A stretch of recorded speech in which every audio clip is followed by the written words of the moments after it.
So, John Bay. Some of you have known John Bay much longer than I have, and I am pleased and happy that the CSIAC is now in a position to work more closely with the Cyber Research Institute, and I appreciate their support for this conference. Thank you. Observe that you're also ahead of schedule Yes, now. we're ahead of schedule. Okay, thank you everybody for being here, and Paul and Chuck and Quantirian and the CSIAC for putting on this conference. This is a topic that people have been asking me lots of questions about. Do I need a mic?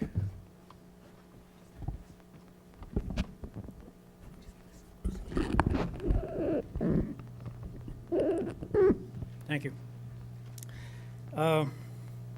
What Paul was referring to, the people who have known me around here for some years, I used to be the chief scientist here at the Information Directorate. And a little story first. Some of you know Dave Bibbinghouse was at the lab. I believe he's still active duty, right? We were traveling to the DC area together once, and he stopped me and said, Dr. Bay, a quick question. How do you know everything about what is going on in the lab, about all these different disciplines? I said, see, I've got you fooled. I don't know everything about all the different disciplines. I just know how easy it is to ask hard questions of people who do. That was the kind of thing I learned at DARPA. If you know the legendary Tony Tether, the ex-director of DARPA, he was very good at asking you very difficult questions, and I found that no matter what the topic is, if you're listening to the presentations, it's easy to do. And so I've got that's the kind of thing that drove this presentation. Let's go there. So things that people have asked me. Now in my former capacity as chief scientist, the people who asked me these questions didn't want glib answers. Pretty close to being my honest feeling is that the best response to how secure, the question, how secure is the system, would be, well, it's perfectly secure until it's not, because that's the nature of security. It's got to be, it's kind of like the Strategic Defense Initiative, it's got to be completely secure until one penetration occurs, and then it's not. And you don't really know when that's going to happen. But that's not the kind of answer that is appropriate when, say, a general officer or the Secretary of the Air Force comes in and asks a question like this. Like, how much money should I spend on cybersecurity this year? Well, gee, I don't know. You've got pretty serious network defense. How many attacks has it repelled? I don't know. General Elder asked the question when he was commander of the 8th Air Force, and that's where AFCyber was provisionally. If I only had $1 to spend, where would I spend it? Once again, these are easy questions to ask, hard questions to answer. And this one I heard from Dr. Regina Dugan, the director of DARPA at the time. Why is cyber research such a slog? And actually, I didn't know what that term meant, so I had to ask around. A slog is something, who was it? I think it might have been Dr. Donovan earlier, who mentioned that there's no underlying set of physics equations for cybersecurity, computer network security in general. You can't just calculate it. You can't create a continuous time dynamic simulation. What do? You dive in and you start pounding away. And that's what Dr. Dugan was referring to when she said cyber research is a slog, because the program managers that would come to her and ask for money for a DARPA cybersecurity program couldn't answer her questions like, how long is this going to take? After I give you $10 million, how much more secure are the systems going to be? How resistant are they going to be to penetration? So, in a lot of ways, there are not a lot of good answers to those kinds of questions. The question, how much money should I spend? Well, how much have you got? You can pour money into the problem, and you don't necessarily fill the pitcher in any way that's linearly related to the amount of money that you spend. You might get lucky and your first dollar creates a breakthrough. You might never get there. That's part of the definition of a slog as well. you're flying by the seat of your pants when you do this kind of research. How many attacks did you repel? Well, we repelled all of them except for that one that you heard about on the news. If I only had $1, where would you spend it? Be honest, now here's a serious answer. I would spend it on upgrades and patches to what I've already got and not worry about putting $1 in offense or $1 in defense. Just maintain my systems. I say that from a software engineer perspective. And then it's a slog because there are no equations that you can use to generate the underlying fundamental principles for doing the research. My PhD is in control theory. You've got all the equations. You've got all that physics background. You've got continuous time differential equations. Boy, I'm happy when I can deal with those. Now, how many of you have ever gone to a conference where all the speakers are speaking on the same topics and you're afraid that if you speak late in the day, somebody else will have shown all your slides already? A lot of these, actually, it's working out well. A lot of the things that I'm going to mention have been referred to in one way or the other up till today. In fact, remarkably so.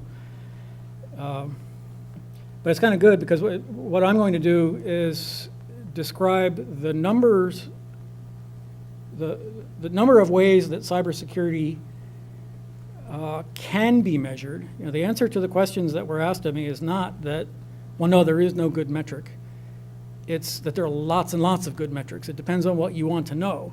And chances are the one you're using is not the one that's giving you the answer that you really want to know. It is kind of fortunate that I'm coming here at the end because what you'll see is something of a summary of the topics that you've heard discussed throughout the day. So there was some discussion of risk.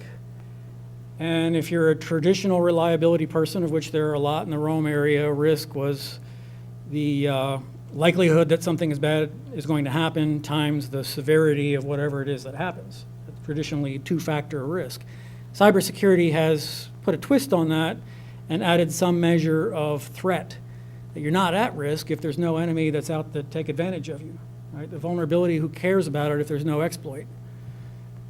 So cybersecurity always it seems to have a three-factor definition of the risk equation.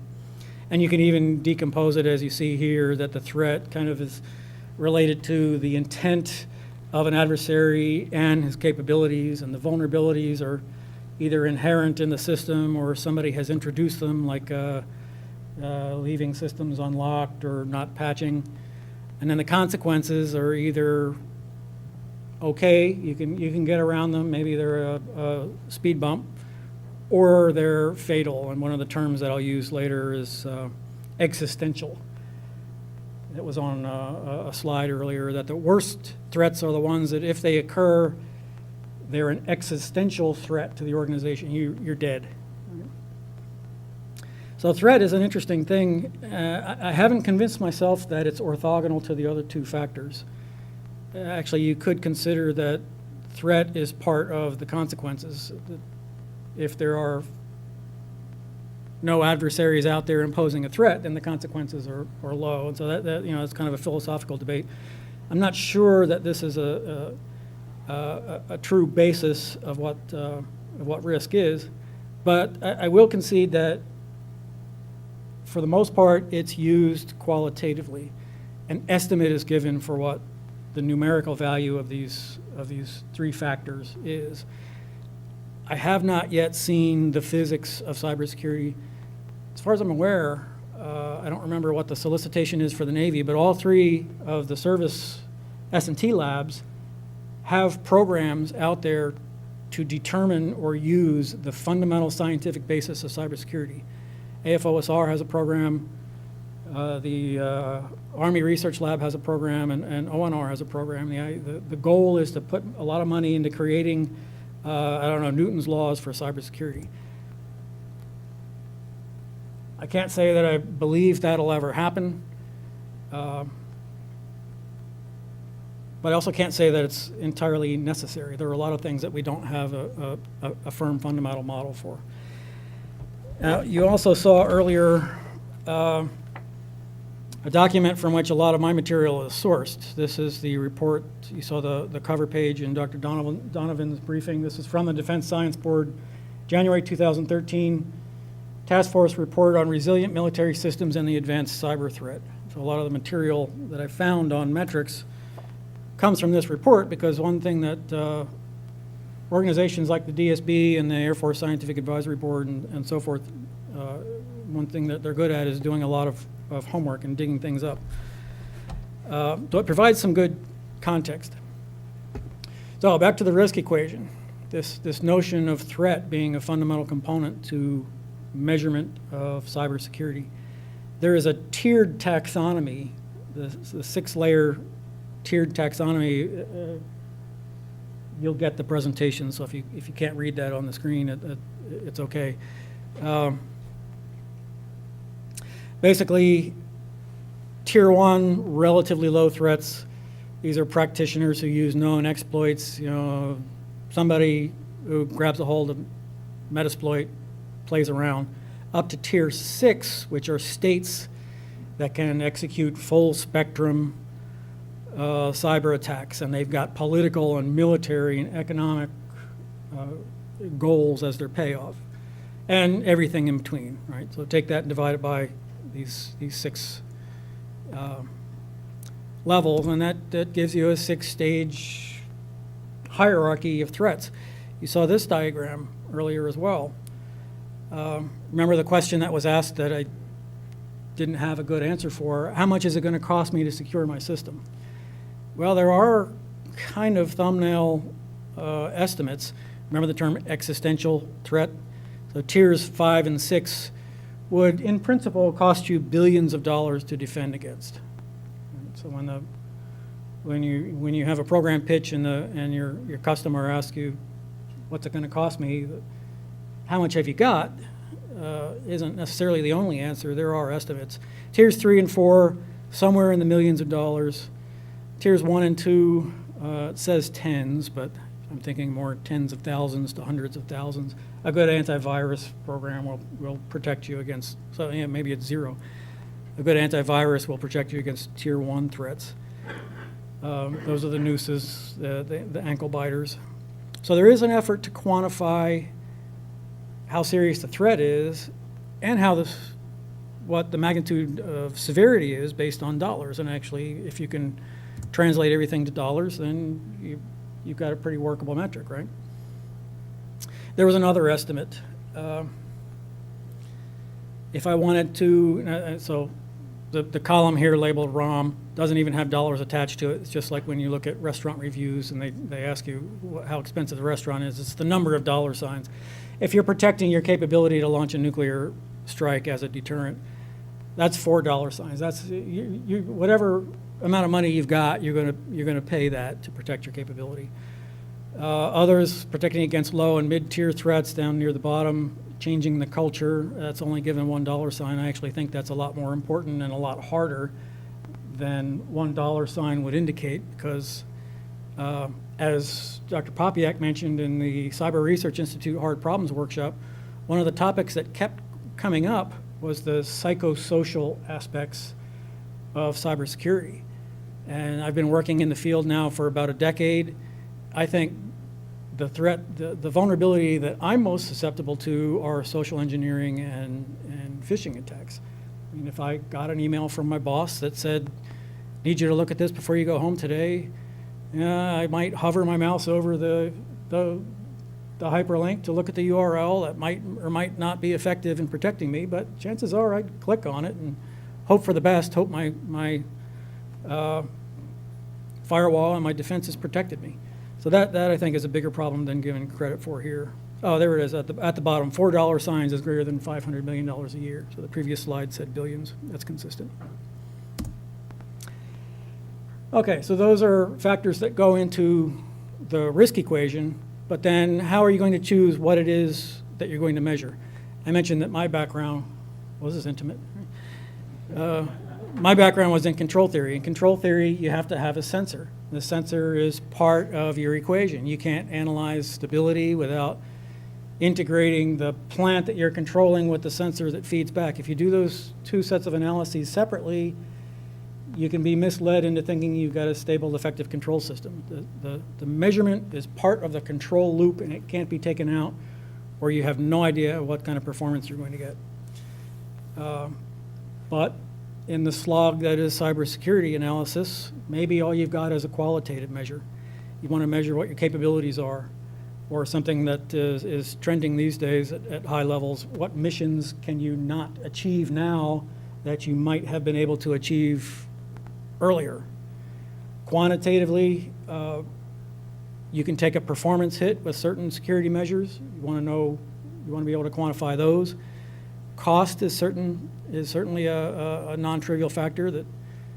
That's where those questions all came from. How much money should I spend on it if I only had $1, right? These are all cost issues. Another glib response to those kinds of questions was, well, okay, you can ask me how much it's going to cost you to take this security measure. Let's talk instead about what it might cost you if you don't. Right? That's an infinite loss potential, depending on what it is you're trying to protect. So in general, the kinds of things that you can measure may be qualitative, may be quantitative, and some of these are taken from this resilience report. One approach is to create categories of ways in which you want to be secure. You want to deter attacks. You want a secure mechanism for intelligence. I'm reading across the bottom. You want to preserve your ability to launch offensive strikes, defensive capabilities, or cyber hygiene, as they call it. You want to enhance the cyber culture. Remember the psychosocial effects. You want to build cybersecurity into acquisition programs. There's a lot of debate. It's been going on for a long time. Dr. Jabor here at the lab is the big proponent of this. It's got to be baked into the system from the design. You can't build the aircraft, spend 20 years working on it, buy them at $400 million a copy, and then start thinking about how secure they are. It's got to be baked in. And then you can create maturity levels, 1 through 5. Maybe try to pick a good one. Defense there in the middle. The lowest maturity level is that you've defined an enterprise architecture that has some measure of security. The highest level, automated intrusion detection.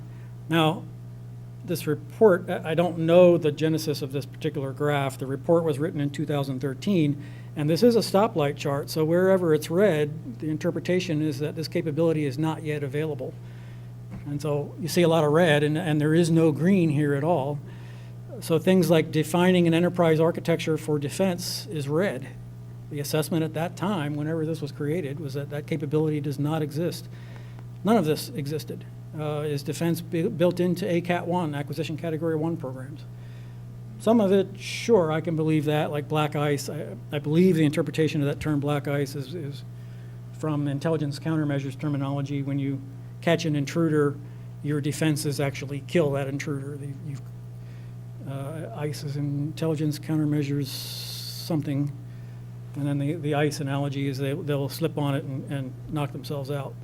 So clearly that's an aggressive goal, and I can believe that it's red, that we don't have that capability, but it's a little surprising to me how much of the rest of this is red. So that's red, yellow, green. You can take that to a different extent and have this dashboard approach. Now these are just notional graphs, but you know the dial, the same kinds of qualitative measures that you've defined. Somebody in the business intelligence field or the security executive, the CISO, might want to have this open on a monitor all day, or an operations center, this is up on a big display, and you can see, oops, we're not so secure here. Force availability is down, delivery is delayed, average time to detect is lacking, and that it's a very relative measure. And it almost, because it's relative, it almost doesn't matter the fidelity of which the metric is defined. Is it really a physical variable that you're able to measure directly, or is it somebody's assessment that's sort of factored out of the equation when you have a relative measure? Because what you're interested in is how quickly or if you're improving or not improving. And that's really what you want to know with a dashboard approach like this. The reason I said it's amazing how how many of these slides refer to concepts that you've seen earlier today. This was in the briefing immediately previous on the Spiders JCTD, which is great because now I don't have to explain the chart. They had this system, they applied different measures, they had experts that met a red team, and I'll get back to the red team concept. It's a discussion that I've had with Dr. Linderman a number of times. They formalized the red team, had the red team attack, and decided, based on variables related to the architecture and access and network performance, what is the relative measure of confidentiality, integrity, and availability? And those were scores that were given average, so that you get an average in the rightmost column. And again, this is a kind of measure that I think is most useful when it's relative to a similar exercise done previously. I would rather use this as a chart, a time-dependent chart on how well am I doing based on how these numbers are changing. I don't know if 56.1% in the flat compliant network, I don't know what that 56.1 means, but if it goes up to 60, I kind of know which direction I'm going. Cost. This was the big one at DARPA, and not because DARPA was concerned about saving money. It boiled down to what DARPA kept calling the asymmetry of cyber defense. I've heard, I haven't actually seen it, but I've heard that there is malware that's out in the wild that's only 2 lines of code. I don't know how it works. I suspect it's packed somehow. But in general, malware, viruses, Trojans, can be very small. And you see the graph at the bottom, it's actually raised so that you can see the red line above the bottom level. Around 125 lines of code, you can write some pretty good malware that propagates and does real damage. And it's been that way for decades.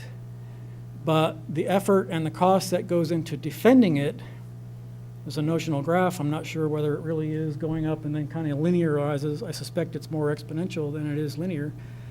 Has been exploding. This one shows 10 million lines of code. I don't know exactly what it is they're referring to that's 10 million lines of code, but the trend is the important point. We're putting more and more effort into creating more and more complex threats to attacks that aren't changing. And so we're losing that asymmetric battle in cybersecurity. And that was the kind of thing a few years ago when you wanted to write a proposal to DARPA, you had to show how your tool is chipping away at this particular issue, how you're addressing the asymmetry. This is one that's important now. To some extent, I don't care about all these stoplight charts and gauges and dials. I want to know if my job is getting done.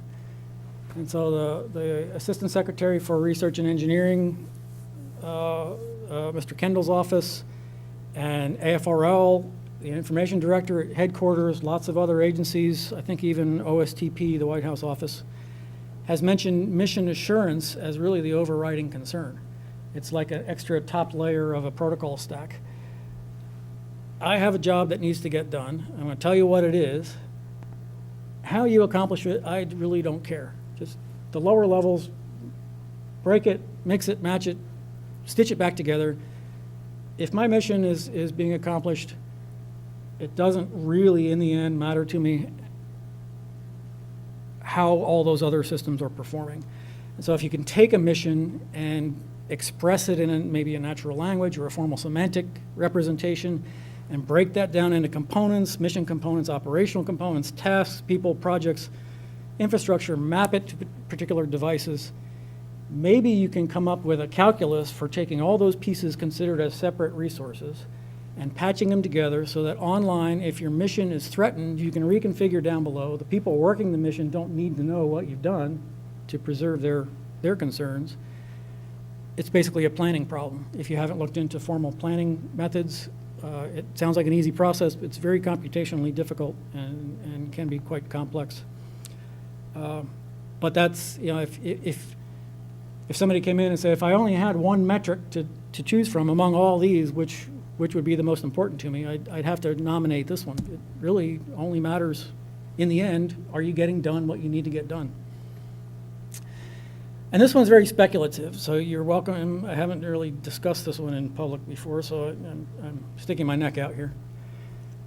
I had a couple of discussions with Rich Linderman, who I guess is that his notebook. He might still be around here somewhere. There was the concept of the red team approach. Since he's not here, I can take advantage of that fact.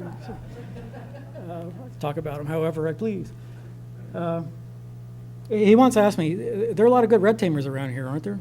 Yeah, in fact, around Rome, it's probably the best place to find a good set of red teamers. So well, suppose I created a metric based on how quickly a standard canonical red team could find a vulnerability, could crack my code. And I thought, well, that in principle seems like a good idea, except for this concept of a standard canonical red team.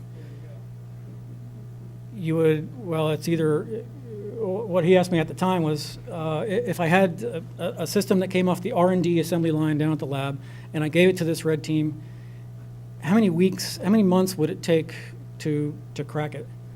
Well, first of all, my feeling would be how many minutes, how many hours would it take to crack it? Is more the likely time horizon. But then you can't crack it twice. You got the same red team that's already got exposure to it. Two different red teams are going to take two different amounts of time. There's a curve here that kind of looks like Kendrick's earlier on the likelihood of finding, or yours was stages in attack. I'm thinking this is something like a gamma distribution, and the gamma distribution is related to a Bernoulli distribution, which is how they measure the death rate. So if you took a piece of code and you subjected it to a red team, how quickly would it die? The time between those intervals of samples is given by a gamma distribution. And I'm thinking a bad piece of code, you're very likely to find one deadly vulnerability very soon, and then it sort of doesn't matter how many more you find, you're going to stop at that point. And the whole point here is to push on that curve, push down the likelihood that a red team is going to find code early enough. And this boils down to sort of a just good enough approach to metrics, in the same way that cryptography is just good enough. If you told me that my accounts couldn't be cracked for the next 100 years, that's good enough. I've got enough bits in my password now.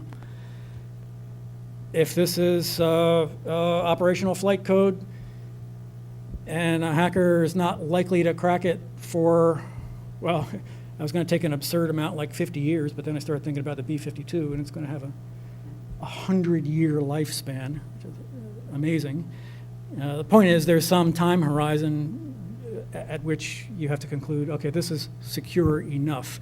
And I just want to cost the opponent just enough time, make it more costly for them, put off the inevitable long enough for my system to survive. And so that's the sort of representation that I took away from my conversation with Rich, that if there were this conceptually questionable thing as a canonical red team, maybe there's a tool that you can use. Not likely to happen, but what you would want to do is apply it to a set of systems and push the inevitable off.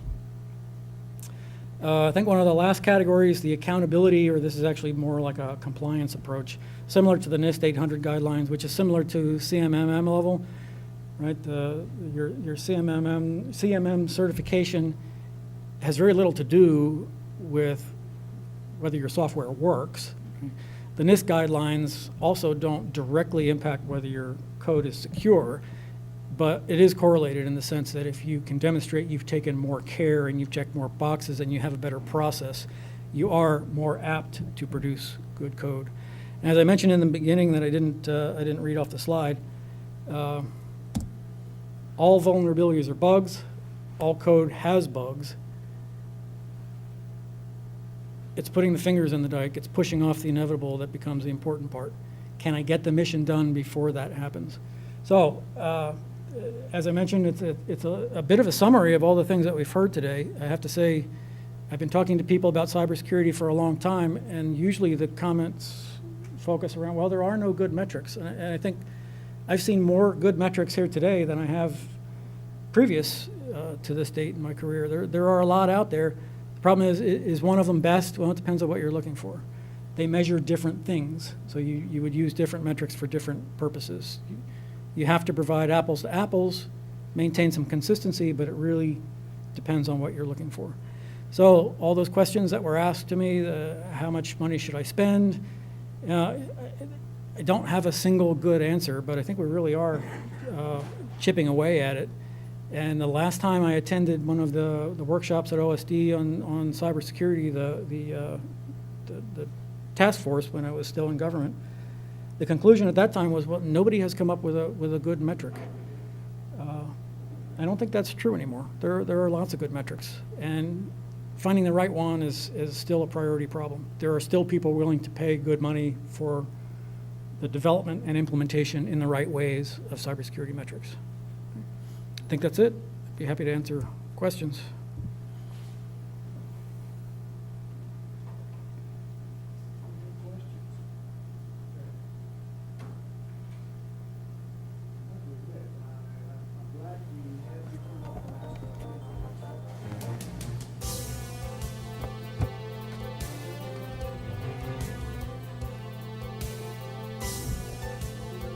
Good.